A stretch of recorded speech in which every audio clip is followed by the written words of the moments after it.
It didn't come from a press conference. No insider tweet, no bold announcement. But if you've been paying attention, the Cleveland Browns have already made their decision, and it's all pointing to Shedeur Sanders. Forget the shallow headlines. Forget the preseason rotations. This move wasn't loud. It was surgical, strategic, behind the scenes. It started with a shift few expected. Kenny Pickett quietly shipped off to Vegas. A quarterback with real experience, just gone. No major drama, just removed. That alone would raise eyebrows. But then came a bigger shock. The entire offensive line that played alongside Shedeur in a rough outing, cut. Every single one of them. Gone. That's not normal. Suddenly, the so-called QB3 is one injury or 1 weak performance from being handed the keys to an entire franchise, starving for identity. Why now? Because while others see preseason stats, Barry sees something different. A long-term future, a true fit.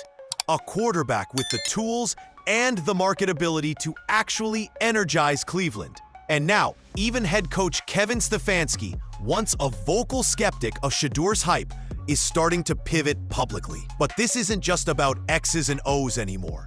The front office is moving pieces behind the curtain, and the media has started catching on. So what's really happening inside the Cleveland Browns facility? A silent quarterback revolution is brewing, and it's being built around a rookie they never planned to start, but might not be able to keep off the field for. If you want to know where the Cleveland Browns truly stand on Shedeur Sanders, look no further than what General Manager Andrew Berry just did. Not what he said, but what he changed. After a preseason game where the offensive line gave Shedeur absolutely no time to operate, Berry didn't make excuses. He made moves. That entire offensive line, gone, wiped out. Every single player who lined up next to Shedeur was cut or replaced. That's not a reset. That's a statement. Berry isn't just tinkering with the depth chart. He's doing something most execs are too cautious to do. Take accountability. Fast. And more importantly, he's doing it for a rookie quarterback who hasn't even started a game yet. Why? Because Berry knows what the outside world is only beginning to realize. Shedeur Sanders isn't just another project. He's the kind of talent you either set up to succeed or regret ignoring for the rest. What Berry just did proves he's committed to the former. This wasn't just about reworking protection schemes. It was about rewriting the environment so Shedeur isn't buried by bad conditions. The message is clear. If Shedeur fails, it won't be because he didn't get a fair scenario. And in a league where most young QBs are thrown in and left to sink, this kind of intentional support is rarer than people think. From the outside, it may look like business as usual. But make no mistake, inside the walls of the Browns facility, Andrew Berry is quietly building a future around QB number 1, not QB3. Depth charts don't talk, but the Browns quarterback lineup, it's practically screaming. After the Kenny Pickett trade cleared some serious space, it left the Browns with 3 quarterbacks: Joe Flacco, Dillon Gabriel, and Shedeur Sanders. On paper, that seems. Now compare that to Shedeur Sanders. He's taller, stronger, and built like a modern NFL QB. On physical tools alone, he checks all the boxes that Gabriel doesn't. So when coaches say the competition is still open and reps start shifting toward Shedeur during practice, you can't call that coincidence. What we're seeing is a quiet recalibration. The Browns' depth chart isn't labeling Shedeur as the primary option yet, but their decisions are. And in a position that's all about advantage, physical traits always win the tiebreaker. The Browns won't say it publicly, but their actions already have. Gabriel may be QB2 in name, but Shedeur is QB2 in reality. For most of the offseason, Kevin Stefanski played it safe. He downplayed Shedeur Sanders' potential, stuck to scripted responses, and leaned on veteran. But then came the shift. After weeks of sidestepping questions with coach speak like, "We'll evaluate all our options," Stefanski suddenly started using words like committed, development, and support. Now he's talking about giving Shedeur every opportunity to grow and praising his work ethic and focus. Fans didn't forget. This is the same coach who, not long ago, was subtly suggesting that Shedeur wasn't NFL ready. So why the 180? Did Stefanski suddenly change his football philosophy overnight? Or did something force his hand? Analysts think it's the latter. TJ Hushmanzada didn't sugarcoat it. He said point blank that if Stefanski mishandles Shedeur Sanders, he could lose his job. The front office is watching, the fan base is watching, and every snap Sanders takes in camp is putting more. That's not coach speak anymore. That's job security. Some believe Stefanski's new praise for Shedeur is less about belief and more about optics. A smart move to protect his image and keep the media narrative from turning fully against him. But here's the problem. You can only play both sides for so long. Stefanski will either ride the Shedeur wave or lose control of it entirely. Because in a city aching for change, words won't cut it anymore. The fans want action. The front office wants results. And Shedeur, he's rolling forward, whether Stefanski's on board or not. At this point, the media is no longer divided on Shedeur Sanders. It's united. Nick Wright, one of the loudest voices in sports media, didn't hold back. According to him, Shedeur hasn't just flashed potential at camp. He's consistently outperformed every quarterback on the roster. Not from completion percentage to decision-making under pressure, Sanders isn't just holding his own, he's setting the bar. And it's not just him. Mike Tannenbaum, a former NFL general manager, echoed what every scout is starting to whisper out loud. Dillon Gabriel's height is a problem. In fact, he called it a real barrier to long-term starting potential. Yes, Gabriel has flashed talent, but he's in the third percentile for QB height. Only a few players have ever beaten those odds, and even then, it took once-in-a-generation skill. Tannenbaum wasn't subtle. It's a big risk. Then there's TJ Hushmanzada, a former Pro Bowl wideout who knows how QBs impact an offense. He made it clear, if Stefanski keeps Sanders on the bench much longer, he could end up jobless. Every day, Shedeur stacks consistent practices and Gabriel doesn't widen the gap.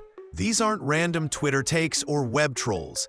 These are established football minds who've seen countless QB controversies play out, and they're all pointing the same direction.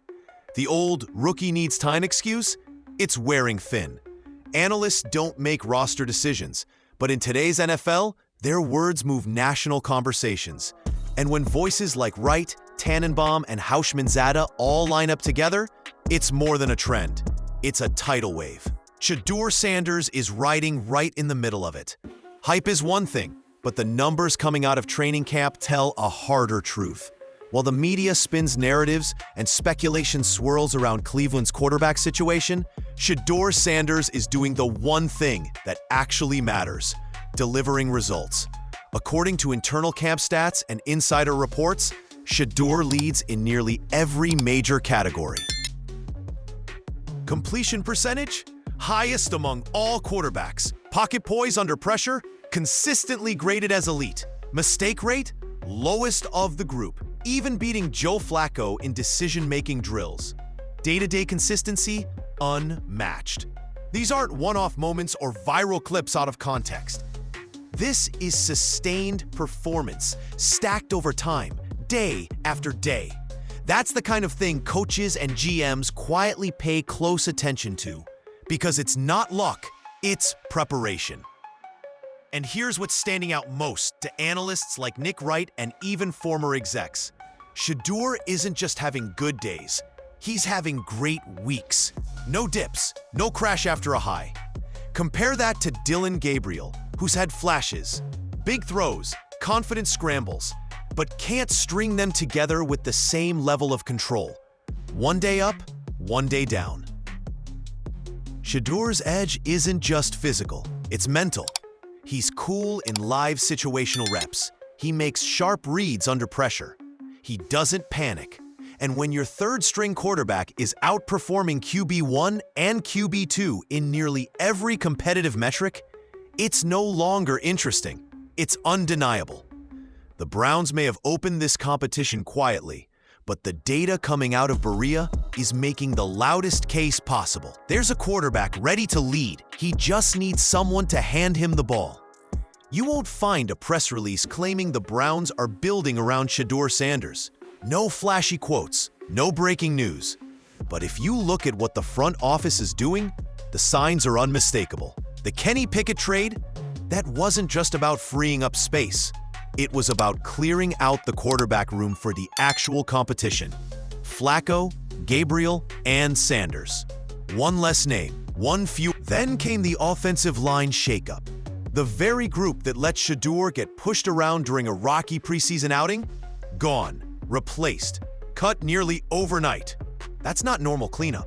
That's a targeted rebuild made specifically to protect the one quarterback the Browns clearly don't want getting beat up early. Behind the curtain, Andrew Berry is working with intention. He's not just giving Shedeur a shot, he's building the conditions for him to succeed.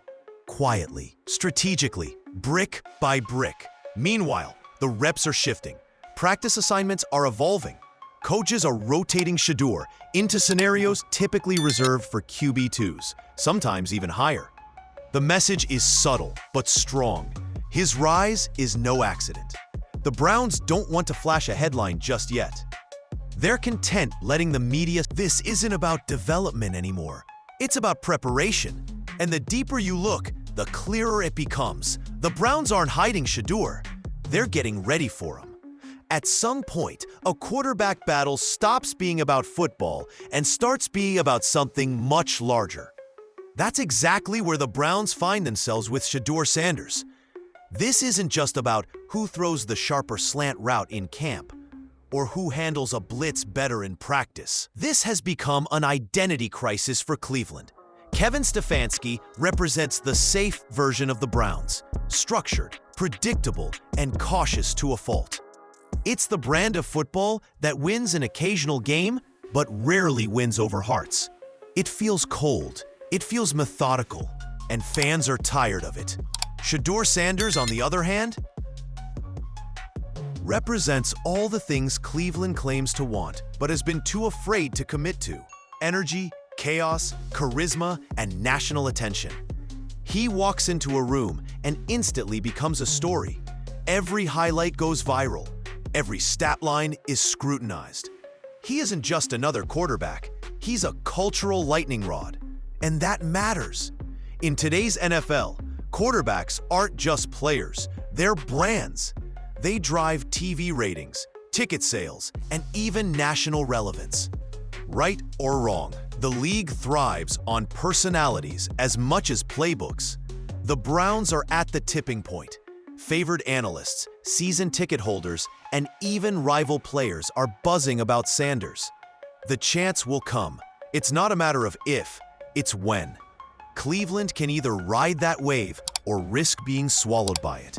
That's why TJ Houshmandzadeh, Nick Wright, and other analysts keep because the Sanders conversation has grown beyond the locker room, beyond camp numbers, beyond preseason reps. This isn't about quarterback depth anymore. It's about Cleveland deciding what kind of team and what kind of future they want to be. The Browns can downplay it all they want. They can list Joe Flacco as QB1, Dillon Gabriel as QB2, and Shedeur Sanders as nothing more than the rookie with upside. They can lean on coach speak, remind fans of processes, and try to stretch patience just a little longer. But the truth is, that patience is running out. You can only sell wait and see for so long in a city that's waited for generations. Fans don't just want structure, they want sparks. They don't just want wins, they want an identity. And Shedeur Sanders is giving them something to believe in, whether he starts in September or not. Andrew Berry knows. That's why he's clearing the deck, protecting Shedeur, silently putting pieces in place that scream, "This is our guy going forward." Analysts know. That's why Nick Wright, Mike Tannenbaum, and TJ Houshmandzadeh are practically daring Stefanski to keep him on the bench. Even the locker room seems to know, because Sanders' calm, poise, and consistency are impossible to ignore. The only real question left is whether Kevin Stefanski knows. Because if he does, he has the chance to ride this wave, embrace the shift, and light up Cleveland in a way the Browns simply haven't managed in decades. But if he doesn't, if he keeps pushing the same boring brand of football instead of unleashing the momentum already building around Shedeur Sanders, then fans, media, and even the front office might decide Stefanski doesn't just have a quarterback problem, he has a future problem. The Browns are standing at their breaking point. Play it safe and fade into irrelevance, or gamble on something special. And the city of Cleveland has already made up its mind.